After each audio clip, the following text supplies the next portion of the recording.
Hello my lovely peeps and welcome back to my channel. If you are new here, hi, how are you? If you are coming back, thank you so much for coming back. I just want to let you know that all of my socials are in the description, my Twitter, Instagram, Twitch, Redbubble, and Patreon if you would like to support this channel. Also, I just want to remind you to smash that like button, turn on notifications if you'd like to see more LGBTQ plus content from this face right here. So let's get into the video. So I've talked a lot about asexuality on this channel and what it is, but I haven't really gone into depth about the different identities that fall under it. So today I'm going to be talking about 5 signs that you might be demisexual. I identify as demi and I have since I was about 15 or 16. I'm making this video because I wish I had a video like this when I was younger so I didn't feel so alone or broken and thinking that I was the only one experiencing this. So if this helps one person questioning if they're demi, this is totally worth it. So let's get into the video. So the first sign that you might be demisexual is you have to know the person for a while before you feel anything for them. Now I know that a lot of people in media would be like, oh, everyone's like that, that's completely normal, and no, it is not. Demisexual people are on the asexual spectrum. It means you literally do not feel sexual attraction towards anyone until you have that really close bond. Now this is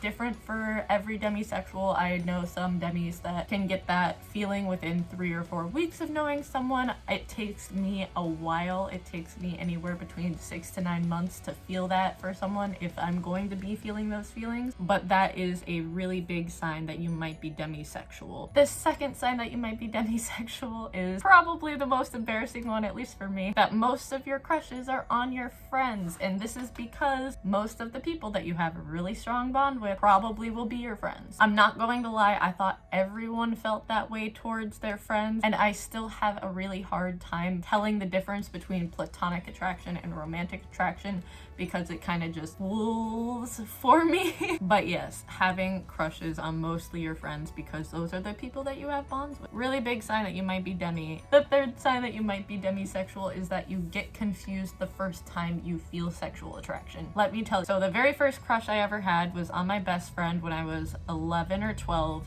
And I had never had those kind of feelings before. I'd never wanted to kiss anyone before, hold hands, like do any sort of romantic or anything for that where anyone else. But when I started feeling those feelings for her, I was like, oh, people feel that way for their friends. It's perfectly fine. And then when I grew up and realized those were not platonic feelings at all. And it was very confusing. So when I felt it again years later, I was like, oh, that's what that was. Because I literally didn't know. I had no idea. Feeling sexual attraction for the first time and being confused by it could be a sign that you're demisexual. So the fourth sign that you might be demisexual is that your favorite romantic trope is friends to lovers.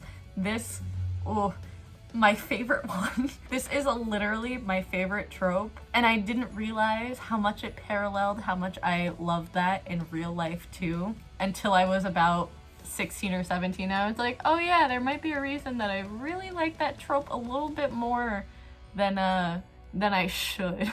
The fifth and final sign that you might be demisexual is that you don't understand hookup culture. Literally, this is one of the biggest things that I try to explain to people when they're like, oh, demisexuality isn't real, everyone's demi, you're normal, blah, blah, blah, all of that stuff, trying to invalidate demisexual people. And I'm like, then why does hookup culture exist? If everyone is demisexual, why does hookup culture exist? If everyone has to feel an emotional bond, have some sort of connection before they hook up with someone or do that kind of stuff with someone, why hook up?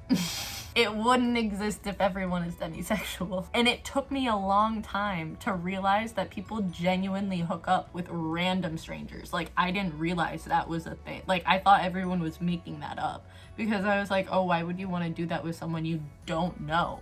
Like, why? Not understanding hookup culture is a very, very big sign that you might be demisexual. I hope you all enjoyed this video and learning a little bit more about demisexuality. If you want to see more content on this and other identities under the asexuality spectrum, let me know in the comments below. I hope you enjoyed it and I will see you in the next video. Bye.